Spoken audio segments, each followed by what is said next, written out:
This is an AZCourtHelp legal talk on becoming a personal representative or executor after death. My name is Jayme Fisher, and I'm with Legacy Law PLLC in Scottsdale. Thank you. First off, you may be thinking, what is a personal representative? And that the term personal representative and executor go hand in hand. I think executor is more popular back east, eastern states. And here in Arizona, we call it a personal representative. And that person is the person who's appointed or entity, because it can be a trust company, appointed by the court to administer the estate and assets of someone who has died or the decedent.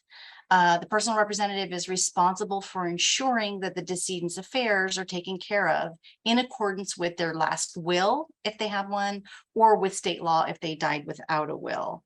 And taking care of affairs, that's paying expenses and debts, and also marshaling in assets, and doing what needs to be done with those, and then distributing them out to the heirs or beneficiaries.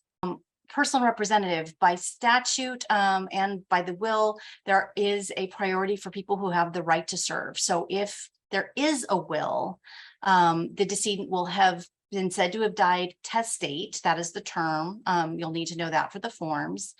And it's whoever they've nominated in that will to act as the personal representative.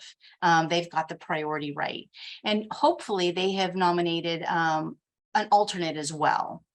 Sometimes they don't, but it's always a good practice.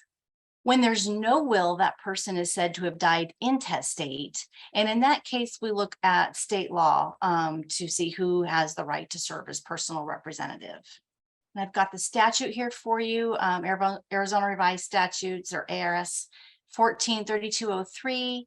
And this says clearly a person who's nominated in the will, or the surviving spouse who is a devisee of the decedent. And a devisee is specifically somebody who's named to receive something. So surviving spouse, if they're named in the will. And then if there's no will, then, or actually if there's no surviving spouse, or the surviving spouse declines, then other devisees who are mentioned, so other beneficiaries in the will. And where there's no will, then the surviving spouse has priority, and then other heirs. I have referenced another statute, ARS 142103, and that's kind of tells you who is the heirs by statute in order. So it's spouse first, then it goes down to your children. If you have no spouse or children, it goes up to your parents and then out to your siblings. And that is the same structure for who has the right to serve as personal representative. So those two statutes do go hand in hand. There are persons who are disqualified from serving. So you have to be 18 or older. You cannot be a minor. If it's going before the judge and the court finds somebody to be unsuitable in those formal proceedings, they're disqualified. A foreign corporation cannot serve. And if you were legally separated from your spouse, there's a decree on that, then they are also no longer eligible to serve. And then I just want to take a moment to talk about the fact that just because you've been nominated or you have priority via statute to serve doesn't mean you have to accept that appointment or that nomination. You can always decline, in which case that's why it's good to have an alternate candidate nominated in the will. If there's no will, then it goes to the next person with the priority via statute. And you want to consider this because acting as a personal representative, it really does involve considerable responsibility. If you make a mistake in handling the decedent's affairs, you can be held personally liable by the decedent's heirs or creditors for any damages that your mistake causes. Now, that's going to be more common with very complex estates, but just, there is a fiduciary responsibility to acting as a personal representative, and you want to give that some consideration before you move forward. After going through that kind of priority statute, the very next important step is to determine if a probate is even necessary. Arizona is a very probate friendly state. And by that, it means we have thresholds for not even having to go through that process. And then an informal process too available. So in Arizona, if the personal property of the decedent, including, cash, bank accounts, vehicles, jewelry, personal property, if that total value is less than $75,000, you can use a small estate affidavit instead of having to open probate. So that is a very nice option. And then where there's real property, so this will be a residence or land, or maybe rental. If the value of the net equity in the real property owned by the decedent is less than 100,000, again, you can use that affidavit. Now, when they say net equity, that is going to be the tax assessed value of the property less any mortgages or encumbrances on that. If that net equity is less than 100,000, you don't necessarily have to open a probate. The next thing you need to consider is what type of probate. There is formal and informal. Now, formal is going to be going before the judge, and there's going to be hearings. Sometimes it's supervised. And so there's definitely more calendaring, and you have to make yourself available more for that, versus informal rarely requires a hearing. You file your paperwork with the probate registrar and work with them. And then once the personal representative is appointed, they administer the estate without that supervision and take care of everything that's needed to be done by the statutes or by the will. And then when it's all concluded and the estate has been distributed, they file something to close the probate with the state and complete it. So rarely is there ever a hearing. But formal, this is going to come about when you know that there are heirs or beneficiaries who are maybe challenging some of the provisions, or if there's a will but challenging the validity of the will. Anytime will can't be, we can't find the original will and you have to submit a copy, that's going to trigger a formal probate. The court wants the original will filed if there is one. So that's some things to consider. If you can, you always want to go the informal route, but if you know there's going to be some controversy, possible litigation, then you're definitely looking at a formal probate. And then you might want to get an attorney involved and consult with them because there's going to be some contention there. So let's proceed as if we have a probate that you know you're the personal representative by priority or by the will. You know probate's going to be needed because the assets exceed those thresholds, and it's going to be informal. So what do you do next? Again, Arizona very probate friendly. There are court forms if you want to do this yourself without consulting attorney, lots of information available to you. So what I did was I just Googled Coconino County probate forms and also Maricopa County probate forms. I use those two counties. And I've got a picture here for you of the page that comes up on the Maricopa County Superior Court. There's that option there for that small estate transfer. If you're going to go by affidavit, then you can click on that arrow and see what links are available. But here I have clicked informal proceedings for the decedent's estate. There are some trainings that you have to do. I know in Maricopa, it's a short little, I think it's 12 to 15 minutes fiduciary training and what that role means and what the responsibilities are, as well as personal representative training. And then you can click right to the steps that get you to the forms there. It has a very nice intro. They kind of break it out into 4 steps of the entire probate process.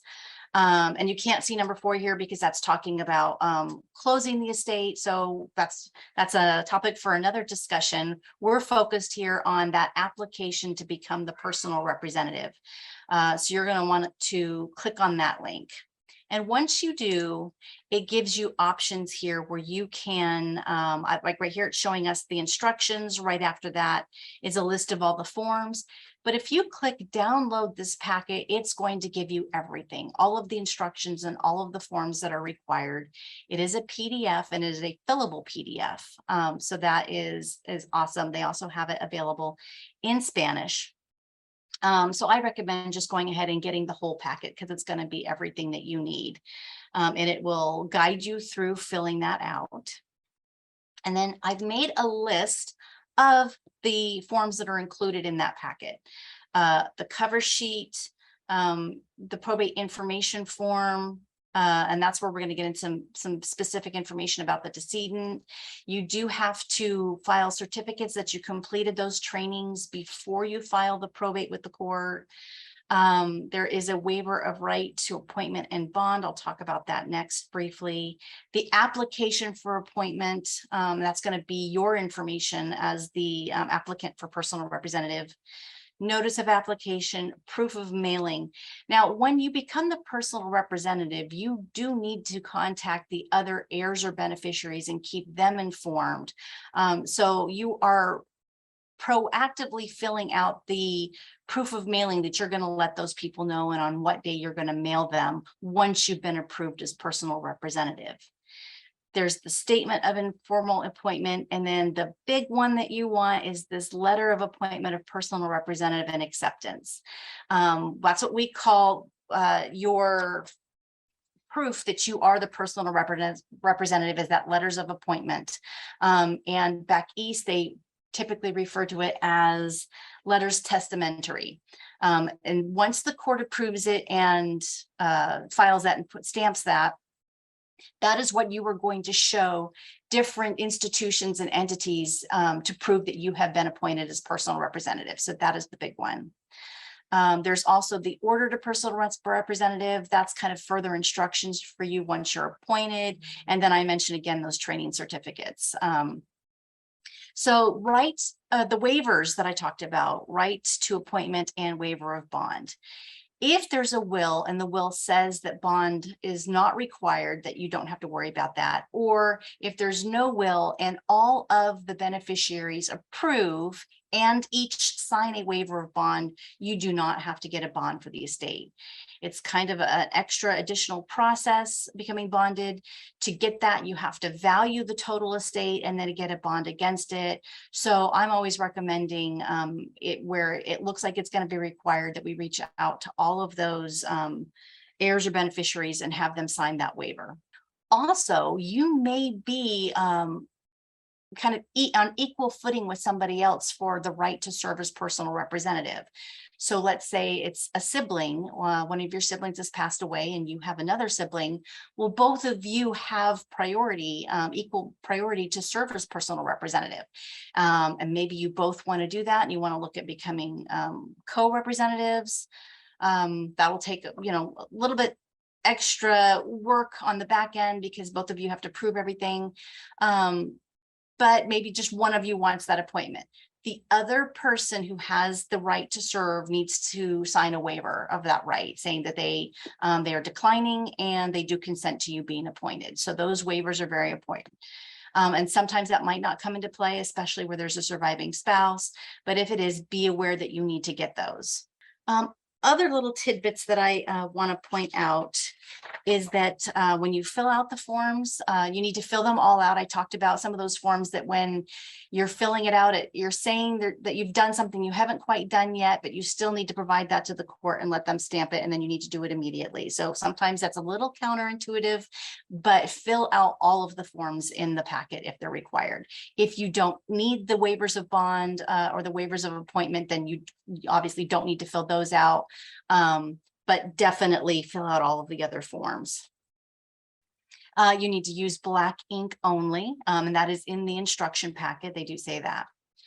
When you're wondering where to file or what county to look at, it's going to be where the decedent resided, and we call that a domiciliary. That is where you're going to be filing for probate. And I'm going to jump down to the bottom here. If the decedent owned property in another state, that does have to be probated in that state. And that's what we call an ancillary probate. And where you run into that, you might want to consult with an attorney. The domiciliary probate has to be opened first, and then those letters of appointment are generated. And then you can go into the other state and open up that ancillary probate. Usually it's there's a lot less involved with that, and you're really doing it just so that you can do what you need to do in transferring title on that other property. We don't run into this too often, but just something to be aware of. Once you've got all of your forms fill out, you're going to want to make at least one copy to go to the court with. They are going to take an original and they are going to keep that on file. They will also keep the original will. They will not give that back to you. So you want to make sure you've got a copy of that. And then they're going to give you back what we call a conformed copy. And that means they have stamped it. So you can see that everything's been filed and you need that for your records. And I say at least one copy because where there's heirs and beneficiaries, they need to receive a copy as well. So in my office, if somebody's working with me as an attorney, I make 2 copies, one for the court, one for the personal representative, and then one for my file. And then we photocopy the conformed copies to send out to all the beneficiaries. So that's an option for you. You're going to make at least 1 copy to take to the court with you. And then once that's been stamped, you're making copies for all the people that need to receive a copy. You're going to want to find out where locally that you need to file. Here in Phoenix, we have smaller courts out on the outskirts that we can go file, which is very nice. We don't have to drive downtown to the very big court, but you're going to want to look what your options are in the county you're in, and then determine what the filing fees are. And I just looked up these 2. Maricopa, the probate filing fee is $279, and Coconino, it's $324. And it varies by county to county. So be aware of that. They will not take, I don't believe they take check or cash. So check if it's from an attorney account or a money order. They will take money order or a definitely credit or debit card. And then when you file, they're going to ask you, hopefully, or you're going to mark on a form that you're going to want a certified copy. And that's very important. They don't just stamp that letter. They do an additional bossing to show that it is certified. And if you've got a property to sell, the title company needs a certified copy of those letters. And they're going to need them fairly recent too. So you might go through the process to be appointed as personal representative and get that certified copy.